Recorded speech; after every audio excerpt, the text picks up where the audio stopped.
আমরা এখন যাচ্ছি পরশুরাম কুণ্ডুতে। আমার ইউটিউব চ্যানেল তোমরা ফলো করো পরশুরাম কুণ্ডু সম্পর্কে প্রপার যে আইডিয়াটা কিভাবে যেতে হয় আর ওখানে যে ভিউটা সেটা আমি তোমাদেরকে সবাইকে দেখাবো। আর পরশুরাম কুণ্ডুর যে ইতিহাসটা রয়েছে, যে কাহিনীটা রয়েছে, সেটা অনেকেই জানে না, তাদের সবাইকে আমি জানাবো। তো তোমরা যদি পরশুরাম কুণ্ডু সম্পর্কে জানতে চাও তাহলে আমার ইউটিউব চ্যানেলটা ফলো করতে হবে, আমার ইউটিউবে ভিডিও দেখতে হবে, প্রপার ভিডিও আমি তোমাদেরকে দেবো। Bye bye. আমি এই ডিটেলস ভিডিওটা শেয়ার করছি পরশুরাম কুণ্ডুর। তো এই সেইটা দিয়ে কিন্তু পরশুরাম কুণ্ডুতে যাওয়া হয়। আর এইখানে এর আশেপাশে অনেকগুলো শপ পাবে যেখান থেকে তুমি পুজোর প্রসাদ কিনতে পারবে। আর এই জলটা হলো উষ্ণ প্রস্রবণ বলে। এখান থেকে পাইপ দিয়ে যে জলটা আসছে এটা একটা গরম জল, উষ্ণ জল, তাই তাকে উষ্ণ প্রস্রবণ বলে।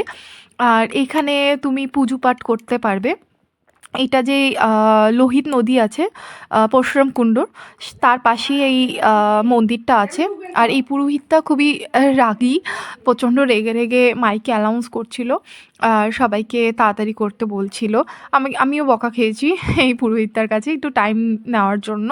আর এই যে কুণ্ডটা বানানো হয়েছে এটা কিন্তু আর্টিফিশিয়ালি বানানো হয়েছে, কারণ যেই তোমরা আবার পিছনে যেই লোহিত নদীটা দেখতে পাচ্ছ, যেটা বেসিক্যালি পরশুরাম কুণ্ডু নামে পরিচিত, এখানেই পরশুরামের কুঠারটা পড়েছিল। নদীটা দেখো, ভালো করে দেখো, প্রচণ্ড স্রোত আছে যেখানে।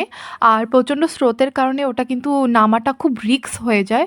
তো এইখানে তাই আর্টিফিশিয়াল একটা কুণ্ড বানানো হয়েছে যেখানে এই লোহিত নদীর জলটা আসে আর সবাই এখানে স্নান করে নিজেদের মনের ইচ্ছা, মনের বাসনা অনুযায়ী এখানে স্নান করে আর পাপ দূর করার ইচ্ছা পোষণ করে। কারণ পরশুরাম কুণ্ডতে স্নান করলে পাপ দূর হয় আমরা জানি। আর এই স্রোতের কারণে কিন্তু চারপাশে কিন্তু ব্যারিকেড দেওয়া আছে লোহার, যাতে কেউ পড়ে না যায়, কোনো রিস্ক কিছু না হয় সেই জন্য। আর এই লোহিত নদীর জলের কালারটা তোমরা দেখো জাস্ট একবার, খুব সুন্দর এই জলের কালারটা। আর এই যে দেখো একজন ভক্ত স্নান করছে। আসলে আমি ওনার ভিডিও নিতে চাইনি কিন্তু আনফর্চুনেটলি ভিডিওটা উঠে গেছে। তো এখানে অনেকেই কিন্তু স্নান করছে এইরকম খোলা পরিবেশে।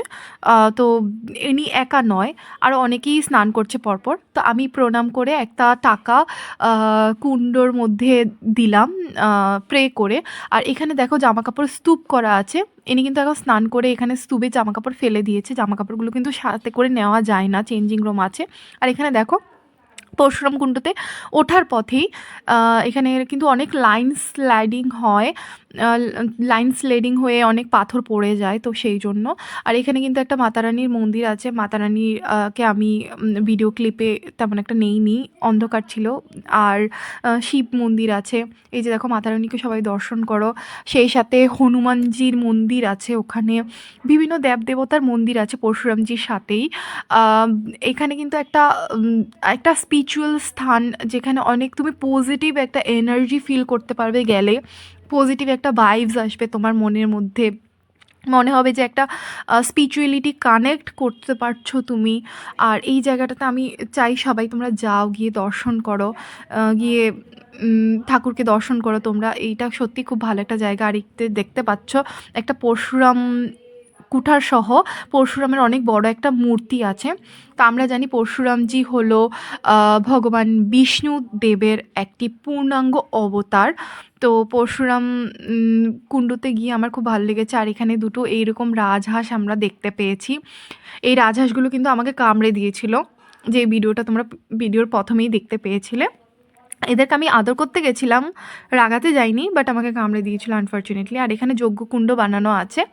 মকর সংক্রান্তিতে অনেক তীর্থযাত্রী আসে বা অনেক ঋষিমুনিরা আসে আর এখানে যজ্ঞ করে, হোম করে, স্নান করে পাপ দূর করার জন্য।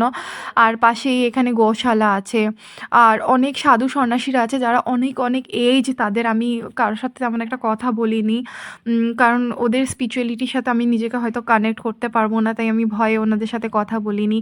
তো অনেক সাধু সন্ন্যাসী আছে যাদের অনেক অনেক এজ, ওখানে বসে ওরা প্রার্থনা করছিল বা যজ্ঞকুণ্ডতে যজ্ঞ করছিল, এরকমই দেখতে পেয়েছি। আর ওখানে গোশালাতেও কিন্তু অনেক মাতা আছে যেটা আমরা দেখতে পেলাম ওখানে। ওখানের ভাইবসটা একটু অন্যরকম। ওখানে অনেক দর্শনার্থীরা যায়।